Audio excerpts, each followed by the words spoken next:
If you've got a BRZ and you're wondering about your stock pickup pipe, this video is for you. First, I'm going to tell you about the stock pickup pipe, and then at the end of the video, I'll show you the upgrade that addresses some of these issues. So this is the stock pickup pipe, and this pickup pipe sits on here with an O-ring to seal it up. The first issue is because these are just pressed, the seal face isn't flat whatsoever, which can cause a leak, and the O-ring gets harder. It's less likely to be able to take up this gap.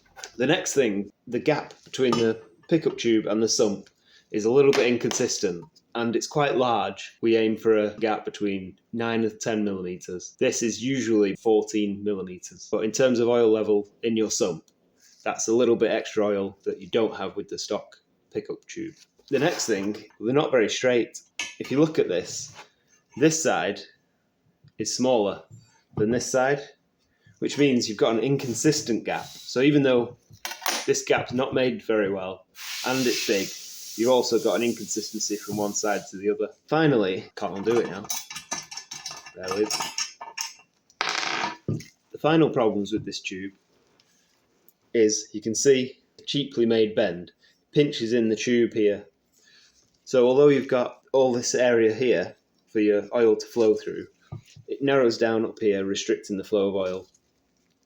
Debates out whether this is enough or not, but regardless, it's definitely more restrictive than the rest of the tube, and then certainly when we come to show you our tube at the end. So how do we fix all these? The answer's simple. We make a new pickup tube. This one is a straight tube, as you can see. It's a much bigger diameter, so we get rid of the bend, and we've also have a higher volume of oil into the engine. Next to mention is the gauze. So as you can see, this has a little frame and it's welded in. We have a clip that clips this gauze in. It's basically impossible to get the thing out, and the area is much bigger. As you can see, we've got a lot more gauze area than this side, and this size matches the port into the engine, which obviously makes a lot of sense. We machine this boss. It's not a pressed item like this. Milling machine, which gives us a nice transition from the coming through the pipe.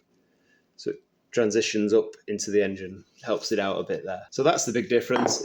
As well as all that, this is machined, so we're much more accurate, and we are, of course, actually flat with the bottom of the sump. It's cheap peace of mind if you're doing lots of hard driving or track days. If you fancy one, check out our website.